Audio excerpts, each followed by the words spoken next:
C'est ce dimanche qu'ont lieu les élections sénatoriales, 171 sièges à renouveler, mais c'est vrai que l'élection a bien du mal à passionner parce que ce sont les grands électeurs qui votent.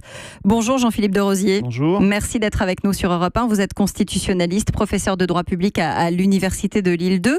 Les Français qui ne se sentent pas manifestement concernés par ce scrutin, et pourtant le Sénat, c'est un rouage majeur, essentiel dans le fonctionnement du pouvoir. Tout à fait, très, très important. Le Sénat est l'une des deux chambres du Parlement, au même titre que l'Assemblée nationale.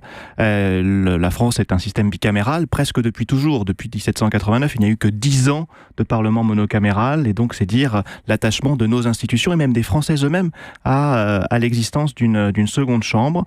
Le Sénat représentant effectivement les collectivités territoriales, et c'est la raison pour laquelle il est élu indirectement par ces grands électeurs issus de ces collèges locaux. Et c'est vrai que l'élection elle-même intéresse peut-être moins les Français. Parce que ce ne sont pas eux qui vont mettre le bulletin dans l'urne. Mais le Sénat fait la loi, contrôle le gouvernement, au même titre que l'Assemblée nationale. Il a pratiquement les mêmes pouvoirs qu'elle. Et pourtant, certains électeurs se demandent aujourd'hui à quoi sert le Sénat, puisque au final, c'est toujours l'Assemblée nationale qui a le dernier mot.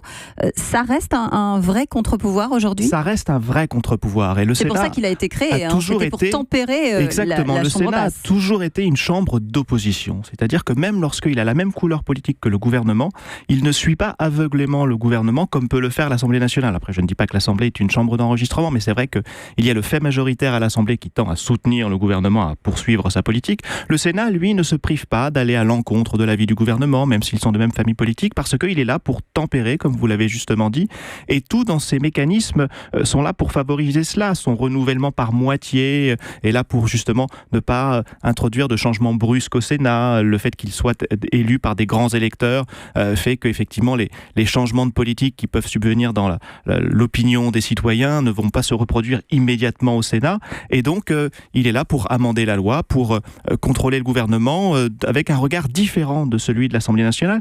Et il y a un point que vous avez souligné, à savoir que l'Assemblée nationale a le dernier mot. Oui. C'est vrai, c'est tout à fait vrai, pour éviter qu'il y ait un blocage. Mais en réalité, si on regarde les statistiques sur les textes de loi, c'est assez rare que l'Assemblée nationale tranche en dernier lieu. Ce sont généralement sur les petits aspects les plus polémiques, mais l'essentiel des lois, en général, aussi. L'essentiel des lois, l'essentiel des dispositions des lois sont validées avec l'accord du Sénat à l'issue d'une commission mixte paritaire, et donc d'un accord entre les deux chambres. Alors quel est l'enjeu dimanche ? C'est vrai qu'il n'y a pas de réel suspense. L'implantation de la République en marche n'est pas forcément suffisante auprès des grands électeurs pour qu'elle puisse véritablement entrer en force. Oui, ça ce serait assez surprenant, pour ne pas dire impossible, que la République en marche obtienne la majorité au Sénat, pour une raison simple, c'est que il y a un petit peu plus d'un an, elle n'existait pas, et que donc lors des dernières élections locales, en 2014 et en 2015, elle n'a pas pu obtenir de grands électeurs. Elle n'en a que par ralliement, et c'est insuffisant pour créer véritablement une dynamique lui permettant d'acquérir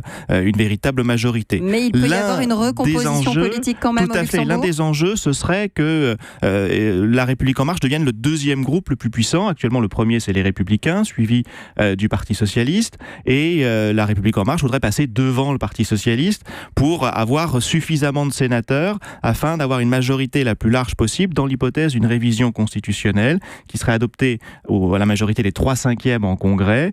Et cette majorité de 3/5, c'est 555 parlementaires, et il lui en manquerait à peu près 160 au Sénat. Donc il faudrait qu'avec ses alliés, la République en marche arrive à 160 sénateurs. Il va falloir toucher aussi bientôt à la Constitution. C'est ce que souhaite Emmanuel Macron. Gérard Larcher, l'actuel président du Sénat, dit ce matin, faut y toucher, oui, mais avec une main tremblante, par exemple sur le nombre de parlementaires ou sur la dose de proportionnelle, le fameux serpent de mer. Tout à fait, la dose de proportionnelle est un serpent de mer. Alors au Sénat, il y a la proportionnelle. Oui. La plupart des sénateurs sont élus à la proportionnelle, au suffrage indirect comme on l'a dit, mais à l'Assemblée nationale, c'est le scrutin majoritaire. Je partage assez l'avis de Gérard Larcher sur ce point.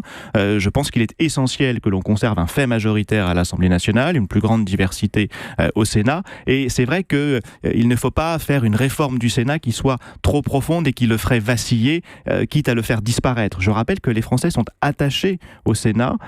En 1946, en 1969, par 2 fois, ils ont dit non à la suppression du Sénat lors d'un référendum qui tendait à supprimer la seconde chambre.